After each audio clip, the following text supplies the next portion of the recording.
Alors, on va faire une revue de l'année avec notre ami Éric Duhem et un peu plus tard, on va se rejoindre à nous Frédéric Proulx, un spécialiste en communication. Éric, lorsqu'on t'a demandé, donne-nous donc tes 5 événements les plus marquants de 2011. Premier événement, tu as dit l'élection des conservateurs majoritaires. Attends, c'est ton événement marquant de l'année. Je pense que c'est l'événement non seulement de l'année, mais je dirais même de la décennie, puis je me retiens pour pas dire du siècle. Et c'est pas parce que... du siècle! Je vais t'expliquer pourquoi, Richard. Il y a eu, d'abord, cette élection-là, ça va être une élection charnière. On va se souvenir de l'élection du 2 mai 2011 comme une élection qui a changé le Canada. Et là, qu'on soit pour ou contre, c'est pas ça l'idée, là. C'est que, écoutez, là, il y a 2 partis politiques historiques qui ont pratiquement disparu. Je parle évidemment du Bloc québécois puis du Parti libéral du Canada. Pour la première fois de l'histoire du Canada, les libéraux ne sont plus une alternative au gouvernement. C'est le NPD qui a pris la place. On vient d'entendre M. Mulcair, qui est en grande partie responsable de cette montée-là. Et parallèlement à ça, bien, c'est comme historiquement au Québec, on avait le camp du oui, le camp du non. Hein, le camp des libéraux fédéraux, là, des trudeauistes, le camp des donc du Parti libéral du Canada qui vient de disparaître, et le camp des souverainistes, le mouvement souverainiste représenté à Ottawa par le Bloc québécois, qui lui aussi a disparu. Et les conservateurs sont devenus un peu ce que le Parti libéral a toujours été historiquement au Canada, c'est-à-dire le Natural Governing Party. Et la nouvelle alternative, un peu comme ce qui s'est passé en Angleterre il y a quelques décennies, pourrait être devenu le NPD, là, comme en Angleterre, c'est le Labour. Et les libéraux pourraient ne jamais se remettre de cette dégelée-là. Donc, ça pourrait être à partir de maintenant une nouvelle dynamique politique canadienne, sans compter que le Parti conservateur de Stephen Harper, il faut se le rappeler, il faut le souligner, ce n'est pas le Parti conservateur de Brian Mulroney, c'est un parti beaucoup plus à droite. On va le voir dans le prochain budget qui va être déposé en février prochain. Donc, c'est un événement marquant, qu'on soit d'accord ou pas d'accord.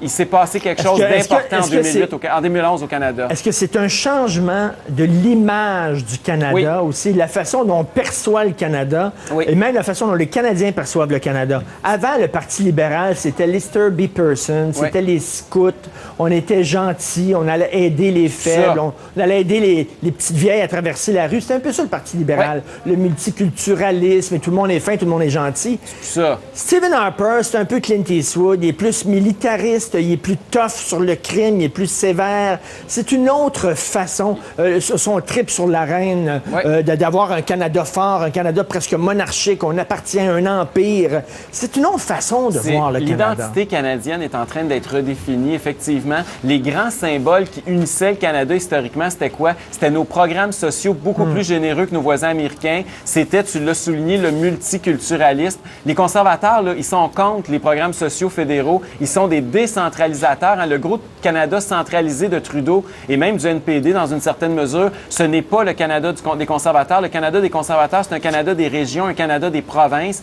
Et aussi, c'est l'identité, la fierté canadienne sous Harper. C'est beaucoup nos troupes, effectivement, nos soldats à l'étranger, là, en Afghanistan notamment, ou ailleurs dans le monde, nos casques bleus. C'est aussi nos équipes sportives. Hein. On a comme abandonné un peu le domaine plus culturel, plus multiculturel, puis on a investi plus celui du militaire, plus celui du sport. Et donc, mais on devient une nation, je sais pas, il me semble...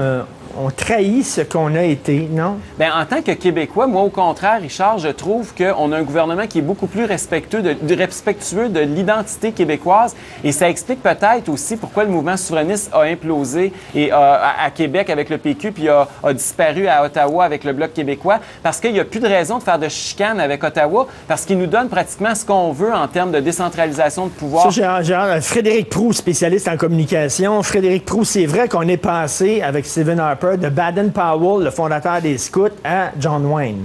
C'est un peu ça, là. L'idée qu'on a du Canada dans le monde entier, oui. Tout à fait, tout à fait. Au point de vue des communications, c'est clair qu'on en entend parler davantage à l'extérieur, surtout sur les médias sociaux, je vous dirais, où les gens ont un regard différent envers le Canada. Et là-dessus, je rejoins un peu M. Duhem sur le fait que... il existe une réalité canadienne et elle est des fois peu connue. On a toujours une image qui était très bien gérée. Aujourd'hui, on est un peu plus John Wayne. C'est un peu plus cowboy, ça c'est certain. Les médias sociaux sont davantage un peu plus acerbes envers le Canada, surtout avec le protocole de Kyoto dernièrement, qu'on connaît tous les raisons. Mais c'est vrai en effet que la perception, elle a changé.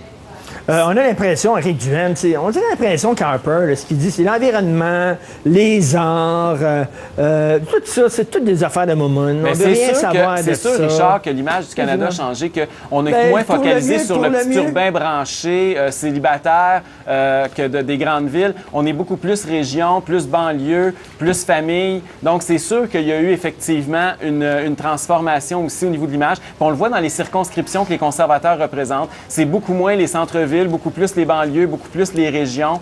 Donc, il y a effectivement quelque chose qui est en train de changer. C'est plus le centre-ville de Montréal puis le centre-ville de Toronto qui mène le Canada. C'est plus le Canada des régions qui mène le centre-ville de Toronto. Frédéric Proulx, moi, c'est bizarre parce que Harper, on sait que c'est pas une idole au Québec. Moi, je me suis dit, l'arrivée d'Harper, puis surtout l'arrivée forte de Harper, c'est sûr, ça va favoriser le mouvement souverainiste. Parce que là, les gens vont dire, hey, on se reconnaît pas dans John Wayne, c'est pas le Québec.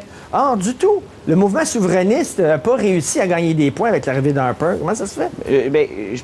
Pour la première question, c'est clair que, et je rejoins notre ami Éric ici, c'est la montréalisation du débat. Souvent, ça a été le cas. Là, on le sent qu'il y a un aspect très fort en région, dans la région de Québec, ailleurs, et même ailleurs dans le Canada, où les gens ont vraiment un besoin de se faire entendre. Et souvent, même dans les médias, il y a une certaine montréalisation. Sur le point des souverainistes, je crois aussi que les Québécois, on l'a vu avec le mouvement Orange, ils veulent prendre une décision sur des gens organisés, sur des gens qui ont une structure et une vision claire et exprimée. Et dans ce sens-là, je crois que tant aussi longtemps qu'il y aura encore les querelles qu'on connaît tous là, présentement dans le mouvement souverainiste, ça fait en sorte que les gens ne sont pas organisés. Et je vous dirais que la classe moyenne, la femme ou l'homme de 35 à 55 ans, lui, il veut de l'action, il veut des gens prêts à opérer, des gens prêts à prendre des décisions. Il ne veut pas que les gens n'aient pas fait leur travail de cuisine en amont.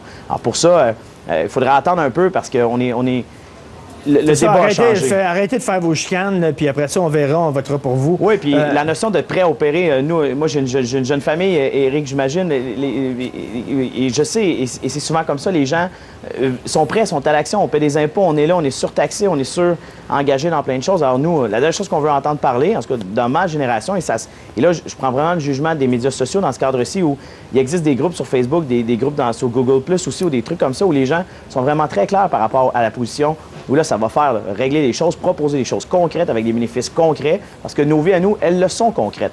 On les vit, les grèves de garderie, on les vit, les écoles où l'amiante sort un peu des murs. Alors, on le sent, ça, et ça se voit, et les gens en parlent, et les gens s'organisent pour en parler. Éric Duhaime, deuxième événement marquant de l'année, selon toi, les syndicats qui continuent à perdre la crédibilité. C'était l'année des goons, hein? Oui. On les a vus, ces chantiers de construction, c'était pas fort. Ça a été effectivement une année où je pense que l'image syndicale en a pris pour son rhume. Parce que rappelle-toi, Richard, que l'année a commencé, j'ai fait la revue de l'année, je passe au travers toutes les semaines médiatiques depuis janvier de l'année, et on a vu l'alliance sociale qui s'était créée. Les centrales syndicales s'étaient toutes regroupées parce qu'ils disaient qu'il y avait un vent de droite qui soufflait sur le Québec. Puis là, dans 2011, il allait redonner les lettres de noblesse au syndicalisme au Québec.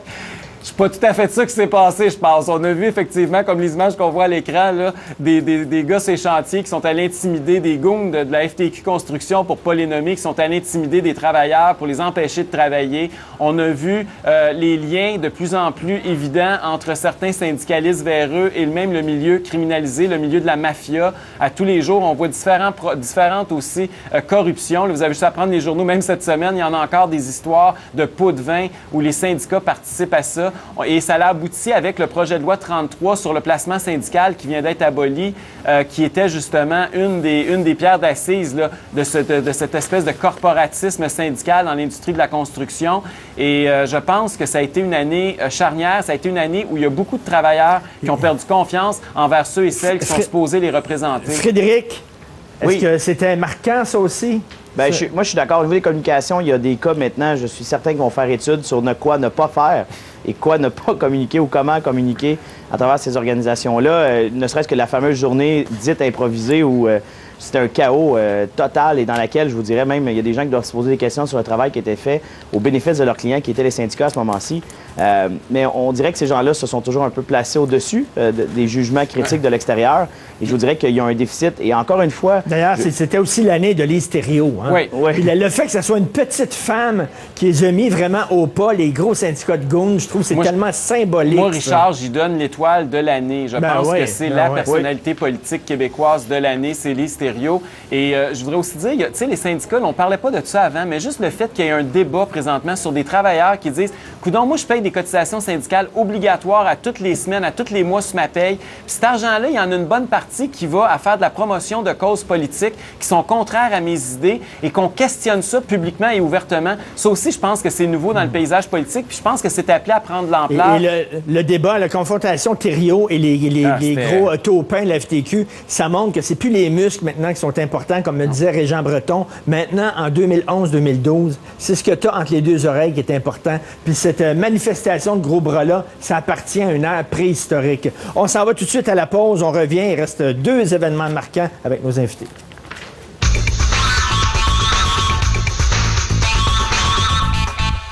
Alors, 3e événement marquant, le mariage de la CAQ et de l'ADQ. Je vais commencer avec Frédéric Proulx là-dessus. On l'a vu, là, il y a un sondage qui donnerait le gagnant, François Legault, s'il y avait une élection aujourd'hui, il ramasserait une centaine de comtés. On ne sait pas si c'est à droite, on ne sait pas si c'est à gauche, on ne sait pas si c'est souverainiste, on ne sait pas si c'est fédéraliste, on ne sait pas où il s'en va, mais on va le suivre les yeux fermés. C'est pas bizarre, ça, un peu? Frédéric? Éric? Bien, moi, je pense qu'effectivement, ça a été l'année du striptease, François Legault. Hein. On a vu un petit morceau ici, un petit morceau là. Et ça s'est terminé un peu tout nu en fin d'année avec l'ADQ. Mais ça a été une année, effectivement, où il y a eu, je dirais, beaucoup plus de turbulences politiques que ce qu'on voit normalement au Québec. Les sondages ont été complètement débiles, en montagne russe. On voit même, là, tu en as parlé un peu plus tôt aujourd'hui, si Gilles Duceppe mettait son nom sur un bulletin de vote, on voit le PQ être propulsé en première place, loin en avant, passant de la 3e à première place. On a vu le PQ qui menait au début d'année, aujourd'hui, être complètement discrédité. On a vu les libéraux passer au travers toutes sortes de scandales avec des hauts et des bas, mais plus de bas que de hauts. Donc, ça a été une année où il y a eu, tu sais, des fois en politique, c'est stable, mais cette année au Québec, là, il y a eu beaucoup de turbulences. Oui, si on était dans l'avion, il aurait fallu attacher notre ceinture toute l'année. Il y a eu des sondages, les gens ne savent même pas là, s'il est de droite ou de gauche, mais ils sont prêts à voter pour lui. Ça veut dire, on ne sait pas où il s'en va, mais on va le suivre. C'est un peu bizarre. Là. Mais en fait, c'est un peu comme le NPD, hein? C'est n'importe qui, sauf les deux qu'on a d'habitude, sauf les deux vieux partis. C'est un peu ça qui est en train d'avantager François Legault. Puis l'autre événement majeur par rapport, pendant que Legault montait, qui explique aussi sa montée, c'est le fait qu'il a claqué à la porte quand même du Parti québécois, du mouvement souverainiste. Et c'est symptomatique de quelque chose d'encore beaucoup plus fondamental qui s'est passé au Québec en 2011. Et ça, c'est vraiment cette année où on a senti le tremblement de terre. Et c'est vraiment le mouvement souverainiste qui s'effondre. Je dirais même la folklorisation, d'une certaine façon, du mouvement souverainiste. On l'a vu aussi, évidemment, avec la débandade du Bloc québécois à Ottawa, avec la crise puis les coups de poignard de Mme Marois, puis avec François Legault qui tourne la page sur cette partie importante de sa vie. Et évidemment, le débat souverainiste va rester dans le décor politique au Québec, mais on a l'impression que c'est comme un bruit de fond. Ce n'est plus ce qui mène, ce n'est plus eux qui ont la rue. Frédéric Proulx, oui. Je reviens sur ma question. On ne sait pas où il s'en va, François Legault, mais on va le suivre. C'est-à-dire qu'on attend un sauveur n'importe quel. Oui, il y a de l'espace. On est dans un monde d'opportunités présentement. M. Diom en parlait bien. Il y a eu le mouvement orange, il y a tout ça. En termes de... Ça fait 30 ans au Québec, je pense, en tout cas en termes de territoire de communication, où on ne s'est jamais vraiment posé la question droite ou gauche. Ça fait 30 ans qu'on est dans d'autres dogmes qui sont oui ou non, ou peut-être un jour, ou on verra plus tard. Alors, et ça a causé beaucoup de stigmatiques dans la population. Les gens ne savent pas trop où aller. Mais je crois que le Québec, c'est des gens de gros bon sens, des gens de mesure. Et la personne qui veut prendre le ballon, et les gagnants veulent prendre le ballon, les gens sont prêts à le suivre. Et au Québec, on aime ces histoires-là. Et en termes de communication, les gens la reprennent. Et vous savez, tous les politiciens, leur rêve à eux, c'est qu'on parle d'eux, mais également qu'on parle de leur message, qu'on le communique via d'autres canaux. Et souvent, la clip, qui est tellement importante de qu'est-ce qu'on veut communiquer, M. Legault a maintenant un grand patrimoine, c'est-à-dire il doit livrer ça, cette promesse-là. Bien, c'est un très mauvais communicateur. Là. Il n'est pas super bon. C'est pas la clip, il faut être clair. Il n'est pas clair, Legault. Éric Duhaime, quand il parle, je ne sais pas ce qu'il dit. C'est tellement mou, il laisse tellement de portes ouvertes à un moment donné. C'est sûr que c'est pas un grand tribun, puis c'est pas pour ça que présentement, il réussit à avoir la faveur populaire dans les sondages. C'est vraiment le vide qui lui permet d'attirer des électeurs qui vont se stationner là en attendant pour voir ce qui va se passer, mais c'est très, très mou comme électorat. Hein. Il n'y a pas beaucoup d'électeurs qui sont très solides. Il suffirait que n'importe quel nom sorte d'un chapeau un moment quelque part et François Legault pourrait être dans le trouble de façon très importante. C'est-à-dire que si, mettons, là, si c'est plus Jean Charest, puis c'est une autre personne qui prend la direction du Parti libéral... Si les stéréos deviennent chef. Même chose pour le PQ, là. Ça peut être différent, là. Il se pète pas les bretelles trop, François Legault. C'est contextuel, son affaire. Oui, puis la fusion avec l'ADQ, je m'excuse, mais moi, je considère que ça s'est pas très bien passé ces derniers jours. Et j'ai l'impression que au lieu d'être un gagnant-gagnant, cette fusion-là, ça risque d'être un perdant-perdant. Et je pense que tu sais, François Legault, présentement, il est à un sommet. Là. Il a atteint le sommet de la montagne en 2011 et j'ai peur pour lui qu'en 2012, il se mette à neiger puis que les centres de ski ouvrent et qu'il commence à déballer la pente. Et j'ai l'impression qu'il va être une descente. En politique, ce qui est important, c'est pas où tu es dans les intentions de vote, c'est la tendance vers où tu t'en vas. Et j'ai l'impression qu'il va rentrer dans une année électorale en descendant. Et ça pourrait être dangereux parce qu'il peut commencer, s'il commence l'élection très haut puis il a fini très bas, même s'il garde 20-25 des votes, il va être vu comme un perdant. Là, Dieu s'est fait homme. Dieu est descendu du ciel, il s'est incarné. Maintenant, il va être à l'Assemblée nationale. Ça va être différent. Là. Ça va être autre chose. Ça va être différent. Puis juste pour suivre sur Éric, moi, où je pense que la CAQ et toute cette fusion-là, oui, aurait pu être mieux communiquée. Je suis tout à fait d'accord. Et mieux stagée, pour prendre un mauvais terme. Mais ce qui est certain, c'est qu'il devra s'entourer de gens compétents qui vont livrer des messages, eux, plus locaux et qui vont pouvoir incarner cette vision-là. Présentement, le seul mouvement, peut-être avec M. Duceppe, s'il décide, si la situation le permet, qu'il fasse le saut. Comme disait M. Duhem aussi également, il y a des sauveurs qui apparaissent comme ça. Mais la meilleure équipe va être celle qui va être capable de se former autour de pivots, surtout de démoraliser le débat, donc de vraiment l'ancrer dans des valeurs régionales. Qu'est-ce qui se passe à Trois-Rivières? Qu'est-ce qui se passe à Québec? Qu'est-ce qui se passe pour la Gaspésie? Tout ça. Et s'ils s'entourent bien, ils peuvent créer un mouvement autour d'eux. Et on le voit dans les médias sociaux présentement où, d'habitude, il y a des gens qui, pour des mauvaises raisons, s'allient à des causes. Mais présentement, il y a des débats qui se passent. Il y a des gens qui se posent des questions, qui sont prêts à le faire. Si les CV sont bien choisis, si l'équipe s'en va derrière, les sauveurs peuvent descendre et revenir. J'ai l'impression que cette fois-ci, oui, le mouvement orange et le moment orange, moi je l'appelle comme ça, de Jack Layton a fédéré beaucoup de choses. On va passer au quatrième point maintenant, qui est un quatrième fait marquant de l'année, la démocratisation des médias, entre autres le printemps arabe. Là, oui. Ça a permis ça, justement, avec Internet, avec Twitter et tout ça. Soudainement, les dictatures ne peuvent plus tenir, ne peuvent plus garder tout le monde dans le silence. Les gens se parlent, les gens se donnent rendez-vous, les gens se concertent. C'est totalement différent, ça, Éric. Bien oui, absolument. Évidemment, c'est pas nouveau qu'il y a des médias sociaux, c'est pas nouveau qu'il y a des blogs, c'est pas nouveau, mais il y a quand même eu une montée, évidemment, de ces technologies-là partout et il y a eu une mobilisation citoyenne. On l'a vu effectivement avec le printemps arabe, on l'a vu avec Occupy Wall Street ou même ici, les Occupons Montréal, Occupons Québec, et on l'a vu aussi à droite. Là, moi, je pense que le réseau Liberté Québec qu'on a fondé, moi et certaines autres personnes, on a réussi à mobiliser des gens parce que les médias sociaux, il y a présentement un univers politique qui est en train de se développer différemment. Il y a une nouvelle façon de faire de la politique à partir de son salon sur un écran. L'implication citoyenne, comme avec Joanne Marcotte qui a écrit son livre. Exact. Des gens qui sont de simples citoyens, mais qui veulent s'impliquer dans le discours politique. C'est ça qui est en train de se passer. Deux mots, l'accessibilité et la connectivité. L'accessibilité qui permet à des gens maintenant d'avoir de l'information qui n'est pas dirigée ou contrôlée et par la suite d'être capable d'y répondre, d'y rétroagir ou d'agir. Dans le printemps arabe, Facebook a joué un rôle important. D'ailleurs, on va en voir les case studies, si vous voulez, vraiment les codes d'études par la suite dans l'année prochaine. Facebook va en divulguer quelques-uns également. Il y a du bon, il y a du mauvais, mais ça a permis aux gens de prendre la parole, de se poser des questions, de voir des vidéos choquantes aussi et vraiment d'incarner le mal et d'incarner le bien. Et dans les médias, souvent, on vous montre le méchant, on voit le bon et plus le méchant est méchant, plus le bon est bon. Et souvent, le bon n'a pas besoin d'être extrêmement bon. L'important, c'est que le mal soit bien incarné. Et la diffusion, la connectivité des gens a permis ça, de se regrouper. Et ce que la police, que les États ne peuvent plus contrôler. Éric Duhem, le printemps arabe, c'est bien beau, là, mais ça a duré le temps de quelques chansons. Ça s'en va vers un hiver arabe. Là, les islamistes sont islamiste, oui.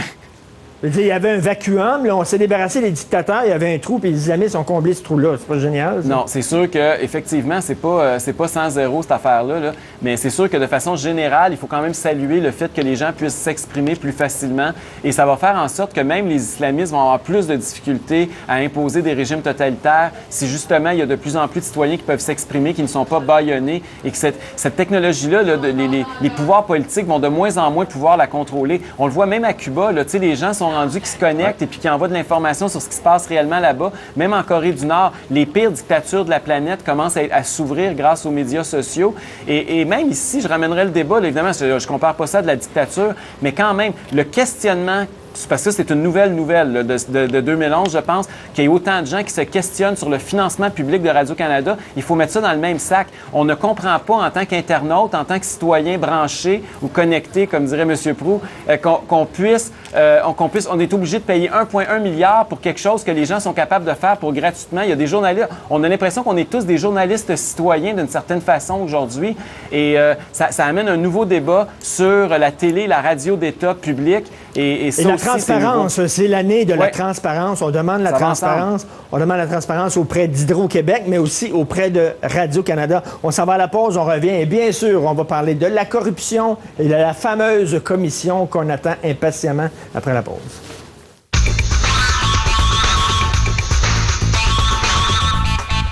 Alors, bien sûr, l'année 2011, l'année de la corruption, l'année de la commission Charbonneau. Éric Duhaime, c'était une commission à 50 après ça, à 60 après ça, à 75 à 100 Que de chemin parcouru pour arriver à ce qui aurait dû être là en début. Ça fait plus de 2 ans qu'on attend cette commission-là. D'ailleurs, ma deuxième étoile de l'année, je la donnerais pour l'étoile de l'opposition, je la donnerais à Sylvie Roy, la députée, je devrais peut-être dire ex-adéquiste, néo-caquiste, ou je sais pas comment la qualifier, mais quoi qu'il en soit, ça fait plus de 2 ans et demi. Elle était la première à réclamer cette commission d'enquête-là. Finalement, on l'aura. Et je pense que ça, c'est pas rien, là. Écoutez, ça a été 2 années de travail d'opposition très solide. Et il faut se rappeler qu'il y a 1 an, jour pour jour presque, là, au début janvier, le rapport de la commission Bastarache était déposé.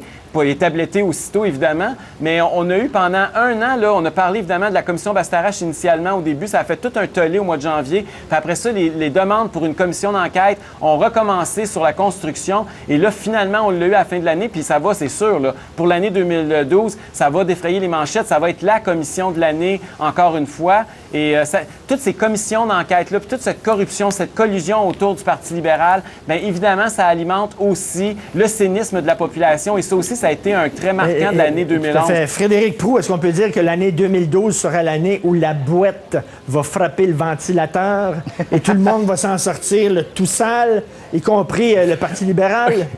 C'est sûr que quand on expose et on met des grandes lumières sur des événements et on permet de vraiment focaliser l'attention des gens sur cet événement-là, moi, je retiens une chose en 2011 là-dedans, c'est le lapsus de M. Charest qui a parlé de l'industrie de la corruption pour parler de l'industrie de la construction. Écoutez, ça résume tout, là. Et le cynisme a été 10 fois pire parce qu'on le sait tous. Et à un moment donné, il faut faire les choses. Et je vous dirais même dans la stratégie de communication de M. Charest, où moins on le voit, mieux il performe, ça dit beaucoup. Alors, tout à fait. Et ça dit beaucoup. Alors maintenant, c'est aux Québécois de choisir. Éric Duhaime, personne ne va s'en sortir indemne, la commission. Là. Ça va éclabousser le PQ, ça va éclabousser le Parti libéral, ça va être quelque chose. Ah non, c'est sûr qu'on va vivre une année où on va encore avoir mal au cœur à regarder ce qui se passe sur la scène politique québécoise. Ça fait 2 ans que les Québécois ont la nausée, mais là, je pense qu'on risque d'avoir une indigestion encore plus sévère et importante en 2012. Et ça sera pas beau, là. On va en entendre de toutes les couleurs. Et c'est pas la classe politique au complet va être éclaboussée, là. Pas juste un politicien ou un parti, mais c'est pas impossible que ça ait le même impact que la commission Gomery sur le scandale des commandites à Ottawa, qui était beaucoup moins important en termes d'ampleur, mais qui quand même a provoqué, je pense, en grande partie la disparition du Parti libéral du Canada lors de la dernière élection. Et c'est pas impossible qu'à Québec, la même chose se produise, que le parti, le Governing Party of Québec, si on peut dire, le parti naturel de la gouvernance au Québec, tombe. Le plus ancien et celui qui aurait été le pouvoir le plus longtemps pourrait effectivement disparaître et jamais s'en remettre de cette commission-là. Tout à fait. Ça va éclabousser aussi les autres partis. Absolument. Donc, on va vraiment en parler. Ça va peut-être être une opportunité, justement, d'amener une nouvelle génération d'idées puis de politiciens aussi. Et de changer de chef aussi, là, parce que si Pauline Marois, ça ne marche pas le PQ aux prochaines élections, elle va sauter. Si le PLQ est trop éclaboussé, Charest va sauter. On va se retrouver avec de nouveaux joueurs et ça va rendre justement le paysage politique passionnant. Merci. Bonne année. On se revoit le 16 janvier. Merci, bonne journée. Bonne année. Merci tout le monde. Bonne année tout le monde.